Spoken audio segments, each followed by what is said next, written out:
मैंने फिर एक चीज सोची कि आखिर ये हुआ तो हुआ कैसे, और अगर हुआ तो दर्द क्यों नहीं हुआ। बचपन में ना गाइस एक बंदर ने मेरे पैर पर काट लिया था। और पता है क्या सबसे हैरानी की बात क्या थी, जब मेरी नज़र मेरे पैर पर पड़ी और मैंने देखा कि मेरे पैर से खून निकल रहा है, तो उसके बाद जो हुआ वो मैं आज तक भूल ही नहीं पाया। तो hello guys, welcome to my new story. कैसी लग रही है स्टोरी आपको? मज़ा तो आ रहा है ना? तो स्टोरी अगर आपको अच्छी लग रही हो प्लीज़ कमेंट करके ज़रूर बताइएगा। तो ये बात तब की है जब मैं बहुत छोटा था और हमारे एरिया में मतलब हमारे टाउन में बंदरों का आना कोई बहुत बड़ी बात नहीं थी। और सबसे मेन बात, बंदर जब भी आते थे वो अपनी ग्रुपिंग में ही आते थे, हमेशा ग्रुप लेके साथ चलते थे। तो ना मतलब जो हमारा घर था जहाँ हम रहते थे वहाँ पे सिर्फ दो ही वॉशरूम थे, और दो वॉशरूम, बाकी घर में 23 से 24 लोग। बाकी आप समझ सकते हैं कि सारी चीज़ें कैसे मैनेज होती होंगी। तो डैडी ने ना हम लोग के लिए वॉशरूम अलग से बनवा रखा था, और वो एक टेम्परेरी वॉशरूम था। बाकी घर से करीबन 50 से 60 मीटर की दूरी पे था, मतलब बाजू वाली बिल्डिंग में था।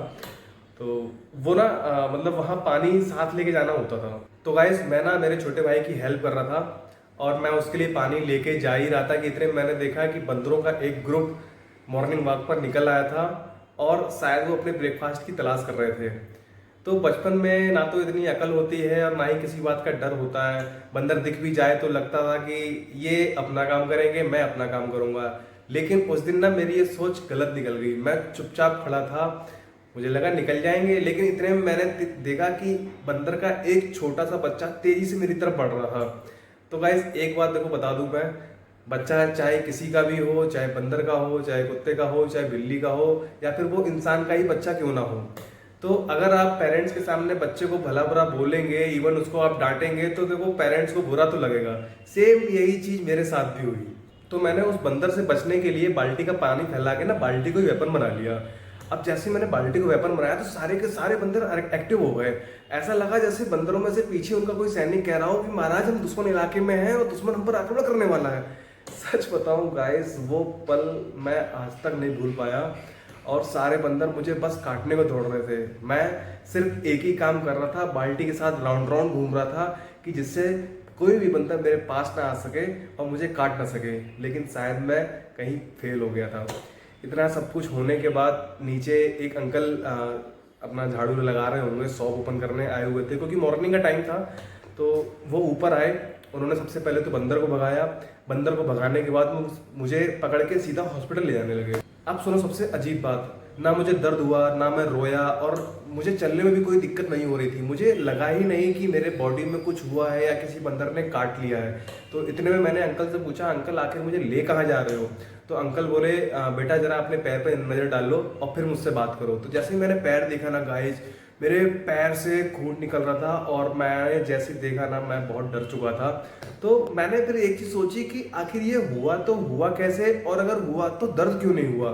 वो होता है ना कि मतलब जब तक आपकी आंखें कोई चीज़ देखती नहीं है, बॉडी में ऐसे कुछ हुआ है, जब तक आपकी आंखें देख नहीं लेंगी तो माइंड को सिग्नल नहीं मिलता है, और अगर जब माइंड को सिग्नल मिल जाता है तभी बॉडी में पेन शुरू होता है। सेम थिंग भी मेरे साथ भी उस दिन हुई थी। तो हॉस्पिटल पहुंचते ही डॉक्टर ने ट्रीटमेंट दिया। ट्रीटमेंट देने के बाद डॉक्टर ने एक बात बोली जिसे सुन के मैं और मेरे घर वाले टेंशन में ही आ गए। डॉक्टर ने बोला कि बंदर का काटने का बिल्कुल भी इग्नोर मत करना, पूरा ट्रीटमेंट लेना पड़ेगा। और पूरा ट्रीटमेंट सुन के तो थोड़ी सी मेरी भी हवा टाइट हुई, और फिर मेरा शुरू हुआ 45 दिन का सफ़र। रोज़ एक इंजेक्शन लगता था और रोज़ मुझे हॉस्पिटल जाना पड़ता था। तो 4-5 दिन तक तो ये सब चीज़ें अच्छी लग रही थी, हॉस्पिटल जाना, इंजेक्शन लगवाना। लेकिन जब ये चीज़ डेली होने लगी ना, तो मैं सोचता था काश आज इंजेक्शन ना लगवाना पड़े, काश आज मैं यहाँ से भाग जाऊँ। लेकिन यार गाइस, बचपन में अपनी चलती कहाँ थी। और फिर 45 दिन तक रोज़ एक इंजेक्शन लगवाने के बाद मेरा ट्रीटमेंट पूरा हुआ, और गाइस मैं फाइनली ठीक हो गया। वो निशान आज भी है, और जब भी मैं उस निशान को देखता हूँ तो मुझे वो दिन और वो अंकल याद आ जाते हैं जिन्होंने मेरी हेल्प की थी। और एक बात, उन अंकल को मैंने उस टाइम थैंक यू नहीं बोल पाया था। तो अगर ये वीडियो वो अंकल देख रहे हैं तो मैं उन अंकल को दिल से थैंक यू बोलता हूँ, क्योंकि अगर वो नहीं होते तो मेरा क्या होता। तो गाइस, क्या आप में से भी किसी को कभी बंदर ने काटा है? बंदर ने या किसी और जानवर ने? और अगर काटा है तो प्लीज़ कमेंट करके ज़रूर बताएं, क्योंकि मैं कमेंट सबके रीड करता हूँ। तो मिलते हैं गाइस नेक्स्ट स्टोरी में। ये स्टोरी कैसी लगी प्लीज़ कमेंट करके जरूर बताइएगा और प्लीज़ सब्सक्राइब करते रहिएगा। Okay bye.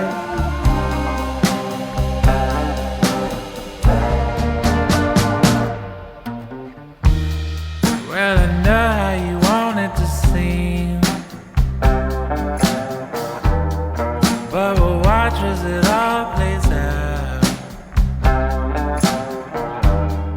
From the crest of the wave that we broke apart,